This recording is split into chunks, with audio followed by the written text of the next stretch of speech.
بسم الله الرحمن الرحيم الحمد لله رب العالمين والصلاة والسلام على سيد الأنبياء والمرسلين محمد وآله وصحبه أجمعين أما بعد فأعوذ بالله من الشيطان الرجيم بسم الله الرحمن الرحيم قل إن كنتم تحبون الله فاتبعوني يحببكم الله صدق اللہ العظیم۔ عزیز بزرگوں، ربیع الاول کا یہ مہینہ چل رہا ہے۔ اس مہینے میں پیارے آقا صلی اللہ علیہ وسلم دنیا میں تشریف بھی لائے اور اس دنیا سے رخصت بھی ہوئے۔ اس مناسبت سے چند اور باتیں جیسی گزشتہ آپ کے سامنے ذکر کی تھی، اس حوالے سے چند اور باتیں ذکر کرنی ہیں۔ ایک مسلمان کا اپنے نبی سے جو تعلق ہے، محمد الرسول اللہ صلی اللہ علیہ وسلم سے جو رشتہ ہے، وہ تین طرح کا رشتہ ہے۔ ایک بات۔ دوسری بات، ربیع الاول کے مہینے کے حوالے سے ہماری یہ ذمہ داری بنتی ہے کہ ہم اپنے نبی صلی اللہ علیہ وسلم کی زندگی کو پڑھیں، کتابوں کے ذریعے سے سنیں، مواعظ اور معتبر علماء کے ذریعے سے کہ پیارے آقا صلی اللہ علیہ وسلم کی زندگی کیسی تھی۔ وجہ یہ ہے کہ دنیا میں بہت سارے مذہب موجود ہیں اور دنیا میں بہت سارے مذہبوں کے بہت سارے پیشوا رہنما موجود ہیں، لیکن پیارے آقا صلی اللہ علیہ وسلم کا تعلق اور اللہ کے نبی صلی اللہ علیہ وسلم کا معاملہ اور آپ کی ذات اقدس دنیا کے تمام رہنماؤں اور پیشواؤں سے بالکل مختلف ہے۔ وجہ یہ ہے کہ دیکھیے، دوسرے جتنے بھی مذہب کے لوگوں نے اپنے مذہبی پیشواؤں کو جو پیشوا مانا، ان کے سامنے ان کی عملی زندگی، پریکٹیکل لائف، انہوں نے اس کو نکال کر باہر کر دیا۔ مذہبی پیشواؤں کی جیسی زندگیاں رہی ہے، اس کے مطابق نہ اپنے آپ کو بنانے کی کوشش کی ہے، نہ وہ جیسے چلے تھے اس کے مطابق اپنے آپ کو ڈھالنے کی کوشش کی ہے۔ ایک مسلمان نبی صلی اللہ علیہ وسلم کی جب امت میں موجود ہے، اس کے ذمے جو تین ذمہ داری جو بنتی ہے، اس میں سب سے پہلی ذمہ داری یہ بنتی ہے کہ نبی صلی اللہ علیہ وسلم کی وہ اطاعت کرنے والا ہو۔ ہمارے ذمے جو سب سے پہلی جو ذمہ داری بنتی ہے وہ یہ ہے کہ ہم نبی صلی اللہ علیہ وسلم کے مطیع اور فرما بردار ہو کر اپنی زندگی کو گزارے۔ اس لیے دیکھیں نا، ہم قرآن میں پڑھتے ہیں، اللہ فرماتے ہیں، قل، اے پیغمبر صلی اللہ علیہ وسلم آپ یوں فرما دیجئے، اطیعوا اللہ و اطیعوا الرسول، کہ اللہ کی بھی اطاعت تمہیں کرنی ہوگی اور رسول صلی اللہ علیہ وسلم کی بھی اطاعت کرنی ہوگی۔ فَإِن تَوَلَّوْا، اگر یہ اطاعت نہیں کرتے ہیں یا تو اللہ کی یا نبی کی، تو اللہ فَإِنَّ اللَّهَ لَا يُحِبُّ الْكَافِرِينَ، تو اللہ تبارک و تعالی ایسے نافرمانوں سے، کافروں سے محبت نہیں فرماتے ہیں۔ گویا اس سے ایک بات یہ سمجھ میں آتی ہے کہ رسول کی نہ ماننا، پیارے آقا صلی اللہ علیہ وسلم کی اطاعت کو زندگی میں نہ لانا، یہ اللہ کو ذرا برابر پسند نہیں ہے۔ اس لیے جب ہم قرآن کا مطالعہ کرتے ہیں تو قرآن ہمیں یہ کہتا ہے کہ ہم نبی کی کیسے مانیں۔ تو فرمایا، ما آتاکم الرسول فخذوہ وما نہاکم عنہ فانتہوا، کہ رسول جو تمہیں دے، بھلائی، احکام، واجبات، نمازیں، اطاعت، فرما برداری، وہ ساری کے ساری تم لے لو۔ وما نہاکم عنہ فانتہوا، اور جن چیزوں سے رکنے کا، بچنے کا رسول تمہیں حکم دے، اس سے اپنے آپ کو روک لو۔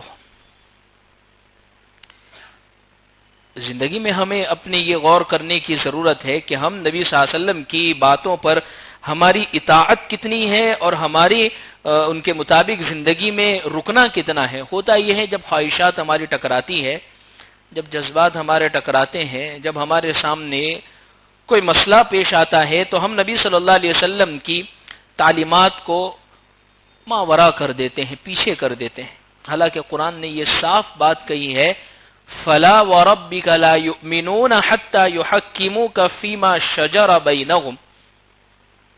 اللہ فرماتے ہیں فَلَا وَرَبِّكَ، آپ کے رب کی قسم، اے محمد رسول اللہ آپ کے رب کی قسم، لا یؤمنون، یہ لوگ ایمان والے ہو نہیں سکتے ہیں، حتی یحکموک فیما شجر بینہم، جب تک کہ اپنے معاملات، اپنے لڑائی جھگڑوں کے اندر، اپنی نجی مسائل کے اندر، جب تک وہ رسول اللہ صلی اللہ علیہ وسلم کے فیصلے کو نہ مان لے۔ آج دیکھیں ہمارے سارے مسائل کون حل کر رہا ہے؟ آج ہمارے جھگڑے سارے کس کے ذریعے سے حل ہو رہے؟ کورٹ کے ذریعے سے حل ہو، وکیلوں کے ذریعے سے حل ہو رہے، یا اسی طریقے سے شریعت کے خلاف مسائل ہمارے حل ہو رہے، ہمارے اپنے جذبات کے تعلق سے مسائل حل ہو رہے۔ حالانکہ قرآن کا حکم ہے فَلَا وَرَبِّكَ لَا يُؤْمِنُونَ، نبی صلی اللہ علیہ وسلم کی اطاعت زندگی میں لانی پڑے گی۔ اچھا، یہ اطاعت کرنے کے بعد بھی آگے اللہ فرماتے ہیں ثُمَّ لَا يَجِدُوا فِي أَنفُسِهِمْ حَرَجًا مِّمَّا قَضَيْتَ وَيُسَلِّمُوا تَسْلِيمًا، نبی کی ایسی ماننا کہ نبی کی مان کر اپنی زندگی اس کے مطابق کر لی، وہ کرنے کے بعد بھی ان کو افسوس نہیں ہونا چاہیے کہ کاش اگر ایسا کر لیتے، یوں ہو جاتا، فلاں ہو جاتا تو یہ بہتر تھا، اپنے دل میں ذرہ برابر بھی کوئی رائے پیدا نہ ہو۔ پھر اس لیے ہمارا اپنے نبی صلی اللہ علیہ وسلم کے ساتھ جو واسطہ ہے وہ سب سے پہلا واسطہ یہی ہے، اطاعت والا واسطہ ہے کہ ہم اطاعت کے مطابق، اور دیکھیے نبی صلی اللہ علیہ وسلم کی اطاعت کرنا ہمارے لیے آسان ہے، کیونکہ پوری پریکٹیکل زندگی حضور کی ہمارے سامنے ہے۔ میں نے خطبے میں ایک آیت پڑھی، اللہ فرماتے ہیں قُلْ إِن كُنتُمْ تُحِبُّونَ اللَّهَ فَاتَّبِعُونِ، کہ اگر تم یہ چاہتے ہو کہ اللہ تم سے محبت کرے، ہم میں سے کون نہیں چاہتا کہ اللہ ہم سے راضی ہو، اللہ ہم سے محبت کرے، تو اللہ نے یہ نہیں فرمایا کہ تم بھی اللہ سے محبت کرو، فرمایا فَاتَّبِعُونِی، میرے نبی کی اطاعت کرو گے تو اللہ کی محبت تمہیں حاصل ہو جائے گی۔ یعنی اللہ نے اپنی محبت کو بھی نبی صلی اللہ علیہ وسلم کی محبت کے اوپر رکھا ہے۔ اس لیے عزیز بزرگوں، سب سے پہلی بات یہی ہے کہ ہم نبی صلی اللہ علیہ وسلم کی اطاعت کا مطلب کیا ہوتا ہے؟ ہمارے روزمرہ کے معاملات ہوتے ہیں، کاروباری معاملات ہوتے ہیں، گھریلو مسائل ہوتے ہیں، معاشرت کے، سماج کے مسائل ہوتے ہیں، جیسے نکاح ہے، طلاق ہے، لین دین ہے، کاروبار ہے، گھریلو مسائل ہے، وہ سب میں ہم یہ دیکھیں کہ نبی صلی اللہ علیہ وسلم کا حکم کیا ہے۔ اگر ہم نے یہ دیکھ لیا اور اس کے مطابق اپنی زندگی کو لے آئے تو ہماری زندگیاں پھر کامیاب ہے۔ تو سب سے پہلا تعلق اطاعت والا۔ دوسرا تعلق ہمیں اپنے نبی سے جو ہے وہ ہے محبت والا۔ محبت نبی صلی اللہ علیہ وسلم کی، ایک مسلمان کے دل میں نبی صلی اللہ علیہ وسلم کی محبت اتنی زبردست اور اتنی زبردست جاگزیں ہونی چاہیے، اتنی زبردست، اور اللہ کا احسان ہے کہ اب بھی مسلمانوں میں وہ جذبہ، وہ محبت کا وہ رشتہ اپنے نبی سے باقی ہے، اللہ کا بے حد احسان ہے۔ اسی لیے تو آپ دیکھیے قرآن مجید میں اللہ تبارک و تعالی نے صحابہ کو نبی صلی اللہ علیہ وسلم سے بات کرنے کا طریقہ بھی بتایا کہ جب نبی سے بات، کیونکہ یہ جو شخصیت تمہارے درمیان میں، یہ جو ذات اقدس تمہارے درمیان میں ہے، آپ عام لوگوں کی طرح، آپ عام بشر اور انسانوں کی طرح انہیں تصور مت کیجئے۔ اللہ قرآن میں فرماتے ہیں کہ جب نبی صلی اللہ علیہ وسلم کے بات کرنے کی نوبت آوے تو اس وقت اللہ فرماتے لا ترفعوا اصواتکم فوق صوت النبی، اپنی آواز کو بھی نبی کی آواز سے اونچی مت کرو، بلند مت کرو۔ یعنی بات کرنے، ایک صحابی جن کے متعلق لکھا ہے کہ وہ جوہری الصوت تھے، جیسے ہوتا ہے نا بعض لوگوں کی آواز وہ دھیرے آہستہ بولتے ہیں پھر بھی ایسا لگتا ہے زور سے بول رہے، بعض لوگوں کی آواز بہت اونچی ہوتی ہے، بلند ہوتی ہے، وہ صحابی ایسے ہی تھے۔ جب یہ آیت نازل ہوئی لا ترفعوا اصواتکم فوق صوت النبی، تو انہوں نے اپنے آپ کو کمرے میں بند کر لیا، کہا کہ میں تو نبی صلی اللہ علیہ وسلم کے پاس جا ہی نہیں سکتا ہوں۔ صحابہ نے پوچھا وجہ کیا ہو گئی؟ کہا قرآن میں آیت نازل ہو گئی ہے کہ نبی سے اپنی آواز کو بلند نہیں کرنا ہے، اور میں جب بات کروں گا میری آواز بلند ہو جائے گی تو یہ نبی صلی اللہ علیہ وسلم کی کہیں بے احترامی نہ ہو جاوے، لہذا میں نہیں جاؤں گا۔ جب حضور کو یہ بات پتا چلی تو حضور نے بلایا ان کو، کہا کہ آپ ان لوگوں میں سے نہیں ہیں اس لیے کہ آپ کی آواز ہی ایسی ہے، لیکن اس واقعے سے بتلانا یہ مقصد ہے کہ کیسی محبت تھی صحابہ کرام کو۔ اس کے علاوہ محبت کے کئی واقعات ہیں۔ قرآن ایک دوسری جگہ پر یوں کہہ رہا ہے کہ لا تجعلوا دعاء الرسول بینکم کدعاء بعضکم بعضا۔ صحابہ کو یہ حکم دیا جا رہا ہے کہ نبی صلی اللہ علیہ وسلم کو جب آواز دو، جب پکارو، جب نبی کو بلانا ہے تو ایسے نہیں بلا سکتے ہیں جس طریقے پر آپس میں ایک دوسرے کو تم بلاتے ہو۔ ہم کسی کا بھی نام لے کر پکار لیتے ہیں، ہم کسی کو بھی نام لے کر بلا لیتے ہیں۔ کہا کہ نبی صلی اللہ علیہ وسلم کو ایسے نہیں پکارا جائے گا۔ ایک مرتبہ کیا ہوا، چند گاؤں اور دیہات کے لوگ نبی صلی اللہ علیہ وسلم سے ملنے کے لیے آئے دوپہر کے عین وقت۔ اب عام طور پر دیہات اور گاؤں کا کلچر ایسا ہوتا ہے، تہذیب اتنی ان میں ہوتی نہیں ہے، وہ جانتے نہیں ہے تہذیب، ادب سے واقفیت ان کو نہیں ہوتے ہیں۔ تو انہوں نے یہ کہا اخرج یا محمد، زور زور سے آواز دے رہے تھے کہ او محمد صلی اللہ علیہ وسلم جلدی سے باہر نکلیے، ہمیں آپ سے بات کرنی ہے۔ اللہ قرآن کی آیت نازل فرما رہے لا تجعلوا دعاء الرسول، کہ تم نبی صلی اللہ علیہ وسلم کو ایسے پکار ہی نہیں سکتے جسے آپس میں ایک دوسرے کو پکارتے ہیں۔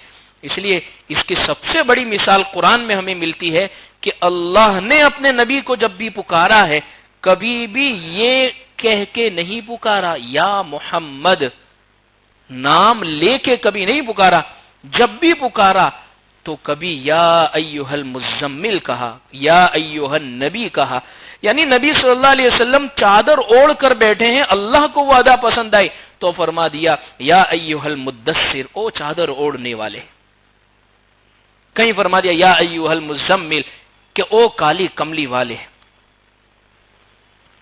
یعنی اللہ کو نبی صلی اللہ علیہ وسلم کی ادا ایسی پسند آئی۔ اس سے ایک بات یہ سمجھ میں آتی ہے کہ نبی صلی اللہ علیہ وسلم کا احترام ہماری زندگی میں ایسا ہونا چاہیے، جیسے اب بھی ہم بعض مرتبہ روزے اقدس پر ہماری حاضری ہوتی ہے تو وہی احترام ہونا چاہیے۔ حضرت شیخ نے لکھا ہے اپنی کتاب میں کہ جب روزہ اقدس پر حاضری ہو بالکل وہی احترام ہونا چاہیے کہ اگر زندگی میں نبی صلی اللہ علیہ وسلم کی مجلس میں اگر حاضر ہوتا کیسا احترام ہوتا، نگاہیں جھکی ہوئی ہوتی، اور اسی طریقے سے ادب کا پورا تقاضا دل میں ہوتا، محبت سے سرشار اور بھرا ہوا، ایسے نبی صلی اللہ علیہ وسلم کے سامنے حاضر ہو۔ تو دوسرا تقاضا ہمارا اپنے نبی صلی اللہ علیہ وسلم کے ساتھ جو ہے ایک مسلمان کا، وہ محبت والا رشتہ ہے۔ لہذا اللہ کے نبی صلی اللہ علیہ وسلم نے ایک حدیث میں یہ بات ارشاد فرمائی ہے، مسلم شریف کی روایت ہے، لا یؤمن احدکم، تم میں سے کوئی اس وقت تک مومن نہیں ہو سکتا جب تک سب سے زیادہ وہ مجھ سے محبت کرنے والا نہ ہو، حتیٰ کہ اپنے اولاد، اپنے ماں باپ، اپنی جان سے زیادہ مجھ سے محبت نہ کرنے والا ہو۔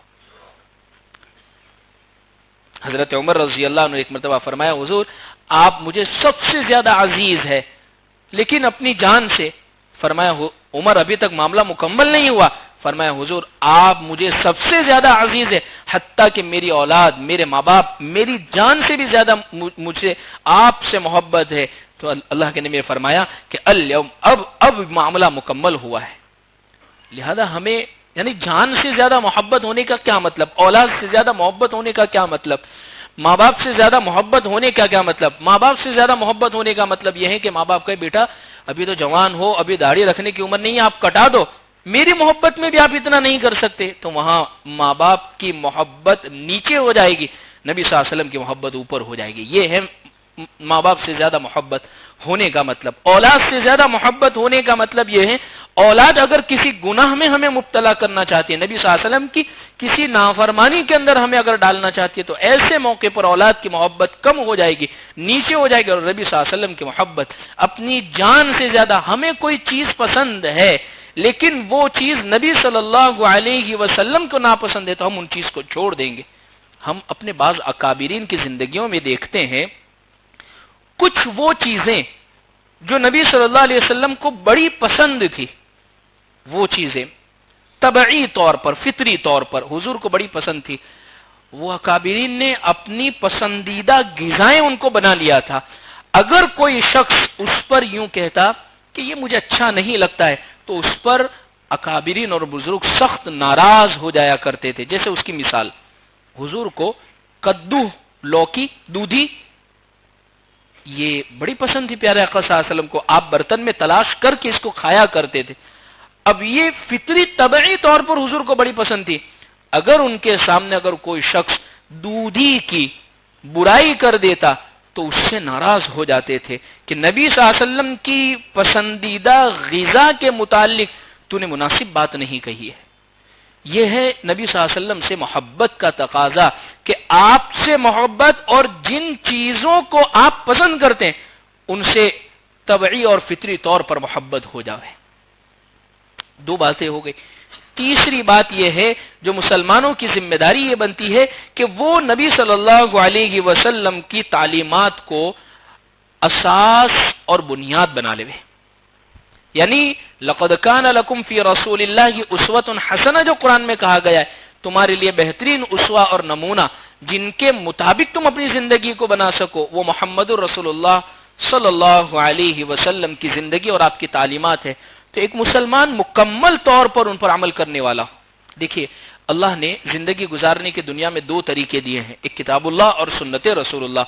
کتاب اللہ قرآن مجید آپ نے ہی دیا ہے، پڑھ کر سنایا ہے اس امت کو، اور سنت رسول اللہ یعنی حضور کے شب و روز، حضور کے معمولات، حضور کے فرمودات، حضور کی کہی ہوئی باتیں، حضور کے ارشادات، حضور نے اگر کوئی عمل کیا ہے تو یہ ساری کے ساری سنت رسول اللہ سے ان کا تعلق ہے۔ اب ایک مومن اپنی زندگی کو گزارنا چاہتا ہے، ان سب چیزوں کو اس کو دیکھنا پڑے گا۔ جن چیزوں کو آپ نے فرمایا یہ فرض ہے تو اس کو فرض کے مطابق اس کو رکھنا پڑے گا، جن چیزوں کے متعلق آپ نے فرمایا کہ یہ واجب ہے تو یہ واجب کے مطابق اس کو رکھنا پڑے گا، جن چیزوں کے متعلق یہ فرمایا کہ یہ سنت ہے تو اس کو سنت سے بڑی محبت پیدا کرنی ہوگی۔ اس لیے عزیز بزرگوں، تین باتیں میں نے خاص طور پر آپ کے سامنے ذکر کی ہے۔ پہلی بات نبی صلی اللہ علیہ وسلم سے اطاعت والا تعلق ہو، یعنی آپ کی بات ماننے والا تعلق۔ دوسری بات یہ ہے کہ نبی صلی اللہ علیہ وسلم سے ہمارا رشتہ جو ہو وہ محبت والا ہو، اور تیسری بات آپ کی ہر چیز وہ ہمارے لیے قابل اتباع ہے۔ ہوا یہ اسلام کی فطرت میں قدرت نے لچک دی ہے، اتنا ہی یہ ابھرے گا جتنا کہ یہ دباؤں گے۔ ہوا یہ پیارے آقا صلی اللہ علیہ وسلم کی تعلیمات، آپ کے فرمودات، آپ کے ارشاد پوری دنیا کے لیے ہے، لیکن ہوا یہ کہ جب صلیبیوں کی جنگ دنیا میں ہوئی مسلمانوں کے ساتھ، مغرب اور مسلمانوں کی جنگ ہوئی، تو جنگ کے میدان میں تو اسلام اور مسلمانوں کو شکست اور ہار نہیں دے پائے، لیکن آج کا یہ دور ہے قلم کا دور ہے، کتابوں کا دور ہے، اسی طریقے سے لکھنے کا دور ہے، بولنے کا دور ہے۔ تو کیا یہ ان لوگوں نے کہ نعوذ باللہ قرآن مجید میں شک شبے پیدا کرنے کی کوشش کی، اور رسول اللہ صلی اللہ علیہ وسلم کی زندگی میں شک شبے مسلمانوں کے درمیان میں پیدا کرنے کی کوشش کی۔ اسی کے نتیجے میں انگریزی زبان میں جیسے ہوتا یہ کہ ہمارا پڑھا لکھا طبقہ جو مسلمانوں سے جس کا تعلق اسلام سے یعنی وہ مسلمان ہے، جب اس کے سامنے کوئی انگریزی زبان میں اسلام کی کوئی کتاب آتی ہے جس میں کسی نے کویسچن کیے ہیں، سوالات کیے ہیں، اور نعوذ باللہ نبی صلی اللہ علیہ وسلم کی ذات اقدس پر اعتراضات کیے ہیں، تو مسلمان اس پر خاموش ہو جاتا ہے۔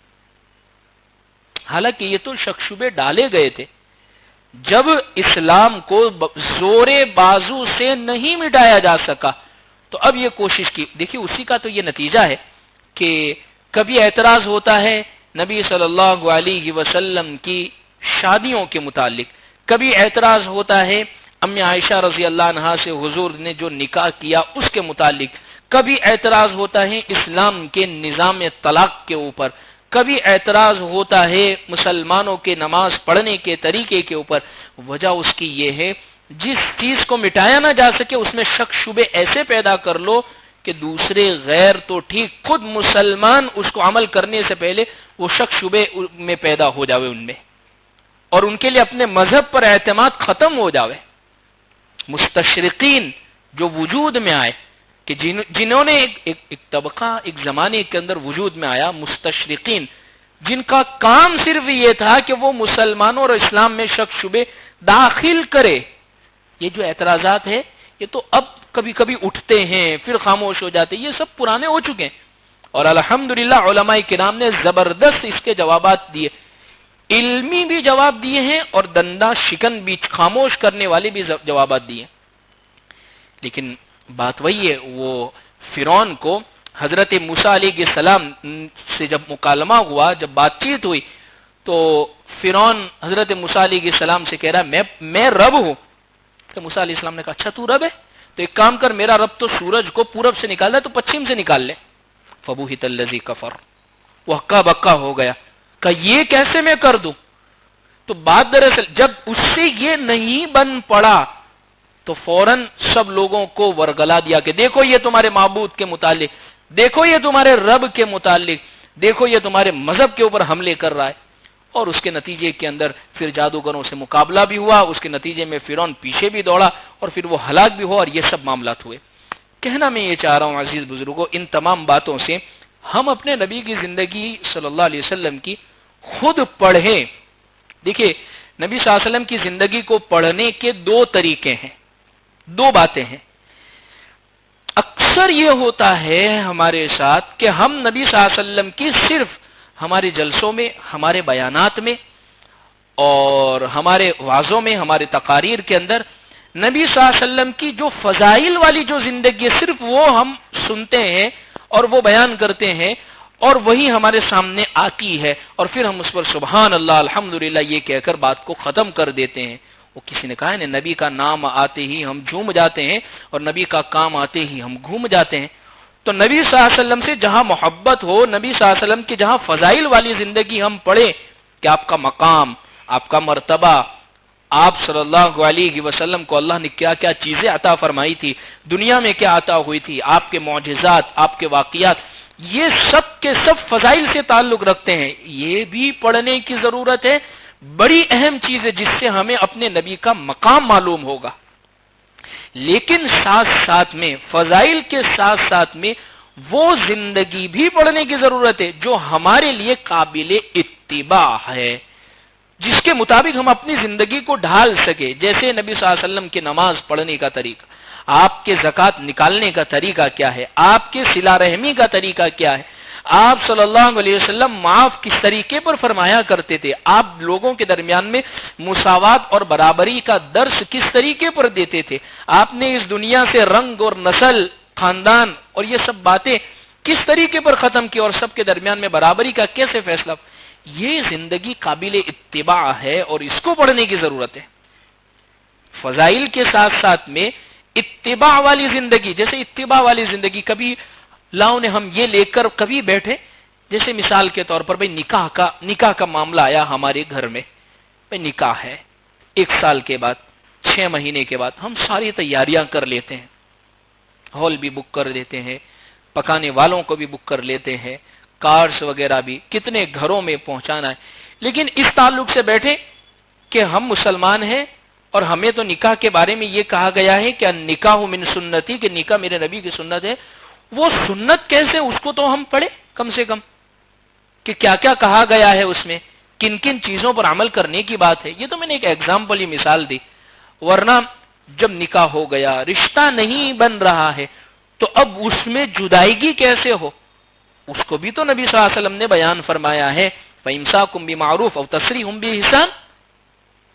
سب سے پہلے یہ کوشش کرو، محبت جوڑ، رشتہ داروں کو بٹھا کر ایک دوسرے کے فضائل بتا کر جوڑنے کی نہیں ہو رہا ہے تو پھر لڑائی جھگڑے کر کے کیوں علیحدہ ہوتے ہو، ایک دوسروں کی عزتوں کو اچھال کر کیوں معاملات کو ختم کرتے ہو.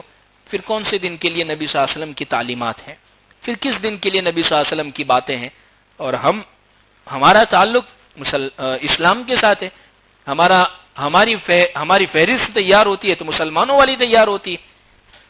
تو ہمیں عمل بھی تو پھر نبی صلی اللہ علیہ وسلم سے لینا ہوگا کہ ہم اتباع بھی تو نبی صلی اللہ علیہ وسلم کی کریں. اس لیے میں نے قرآن کی آیت بیچ میں ذکر کی، فَلَا وَرَبِّكَ لَا يُؤْمِنُونَ. اس وقت تک مسلمان ہو نہیں سکتا جب تک نبی صلی اللہ علیہ وسلم کی باتوں سے اپنے فیصلے کو نہ کروائیں۔ اس لیے جو اردو زبان جانتا ہے تو اردو زبان میں بھی آپ کو کتابیں مل جائے گی، گجراتی جانتا ہے گجراتی میں مل جائے گی، ہندی زبان جانتا ہے تو ہندی میں مل جائے گی، انگریزی زبان جانتے ہیں تو انگریزی میں مل جائے گی۔ لیکن کم از کم اس ربیع الاول کے مہینے میں کوئی پہلو ہم اپنے نبی صلی اللہ علیہ وسلم کی زندگی کا پڑھیں، کم سے کم معلومات والا تو پہلو پڑھ لے، ورنہ آج ہمارا حال یہ ہے، مسلمانوں کا حال یہ ہے کہ بیسک معلومات، نبی کا گھرانہ وہ بھی ہمیں نہیں معلوم۔ بہت کم لوگ ہوں گے الا ماشاء اللہ کہ جن کو معلوم ہوگی کہ نبی صلی اللہ علیہ وسلم کی اولادیں کتنی تھی، آپ کی بیویاں کتنی تھی، آپ کے چچا کتنے تھے، آپ کی پھوپھیاں کتنی تھی، آپ کے ماں باپ کا نام کیا تھا، آپ کے دادا دادی نانا نانی کا نام کیا تھا۔ بہت کم لوگوں کو اس کا بھی علم ہوگا، اور ہم دعویٰ کرتے ہیں نبی سے محبت کا۔ جس سے محبت ہوتی ہے، محبت تجھ کو خود آداب محبت سکھا دے گی۔ جس سے محبت ہوتی ہے، جب اس کا ذکر آ جاوے، جب ان کا تذکرہ آ جاوے تو ہم کہتے ہیں فٹ فٹ بیان کرنا۔ دیکھیں نا دنیا میں بچوں کو محبت ہوتی ہے، بعض مرتبہ لوگوں کو کسی کرکٹر سے محبت ہوتی ہے تو اب اس کی پوری ہسٹری بیان کر دے گا کہ اس نے سب سے پہلے یہ سینچری ماری تھی 100 رن تو اس وقت مارے تھے، اور اس نے سب سے تیزی کے ساتھ یہ گیند پھینکا تھا یا فلاں تھا، اس کا نام یہ ہے، اس کے اتنے فالوور ہے، اور یہ چیز ہے۔ پوری تاریخ کیوں؟ وجہ اس کی یہ ہے کہ اس میں دلچسپی بہت لی ہے، وہ پسند بہت ہے۔ ایسے ہی دنیا کے ہر فرد کے ساتھ ہوتا ہے کہ جس سے محبت ہوتی ہے وہ آداب محبت خود سکھا دے گی۔ تو ہمیں تو نبی صلی اللہ علیہ وسلم سے دل و جان سے زیادہ محبت ہے۔ یہ حدیث میں جو ذکر کی گئی یہ بات حقیقی بات ہے کہ ہمیں نبی صلی اللہ علیہ وسلم سے دل و جان سے زیادہ محبت ہے، تو کم از کم ہم اتنا تو علم حاصل کر لے۔ اس لیے ابھی ہم نے 2-4 دنوں قبل اس اتوار کے دن ہمارے مدرسے کے بچوں کے درمیان میں ایک سیرت کوئز کا پروگرام اسی نسبت سے رکھا تھا تاکہ بچوں میں نبی صلی اللہ علیہ وسلم کی سیرت یاد کرنا ان کے آسان ہو جاوے۔ 100 کے قریب بچوں نے 100-150 کے قریب سوال اور جواب الحمدللہ یاد کیے تھے۔ اس میں امتحان لے کر 28 بچے کامیاب ہوئے، اور ان میں بھی 3 بچے اعلیٰ نمبرات سے کامیاب ہوئے۔ تو اب اچھی خاصی معلومات ان کو معلوم ہو گئی ہے۔ تو اس لیے ہم بھی اس ربیع الاول کے مہینے میں خاص طور پر اس کی کوشش کریں کچھ پہلو سیرت کا روزانہ آدھا صفحہ 1 پیج پڑھ لے، تاکہ نبی صلی اللہ علیہ وسلم سے جو ہماری زبانی محبت ہے، ہماری قلبی محبت ہے، یہ حقیقت میں تبدیل ہو۔ اور دیکھیے یہ بات طے ہے، جب کسی کو پڑھیں گے ان کی پوری زندگی سامنے آئے گی تو وہ محبت اور بڑھ جائے گی۔ قرآن ہم کہتے ہیں قرآن اللہ کی کتاب ہے، اللہ کی کتاب ہے، ہم اس کو سر پر رکھتے، جزدان میں رکھتے، وضو کے ساتھ اس کو پڑھتے، لیکن جب اس کو پڑھیں گے تو اور زیادہ اس کی عظمت دل میں بیٹھ جائے گی۔ ایسے ہی نبی صلی اللہ علیہ وسلم سے ہمیں بے انتہا محبت ہے، لیکن جب آپ کی زندگی کو ہم پڑھیں گے، ورنہ عام طور پر دنیا ہمارا حال کیا ہے، ہم لوگوں کا حال کیا ہے، ہم میں سے کوئی شخص ہم سے جتنا زیادہ قریب ہوگا وہ ہم سے اتنا زیادہ متنفر ہو جائے گا۔ جس سے اگر محبت ہے تو ہمارے لوگوں میں دور سے محبت رکھو، ورنہ جتنے قریب ہوتے جاتے ہیں وہ محبت ختم ہوتی جاتی ہے۔ لیکن عجیب بات یہ ہے کہ پیارے آقا صلی اللہ علیہ وسلم کی شخصیت جو آپ سے جتنا قریب ہوا اس کی محبت اتنی زیادہ بڑھتی چلی گئی ہے۔ اللہ سے ہم دعا کرتے ہیں اللہ ہمیں صحیح معنی میں عمل کی توفیق عطا فرمائے۔ وآخر دعوانا ان الحمدللہ رب العالمین۔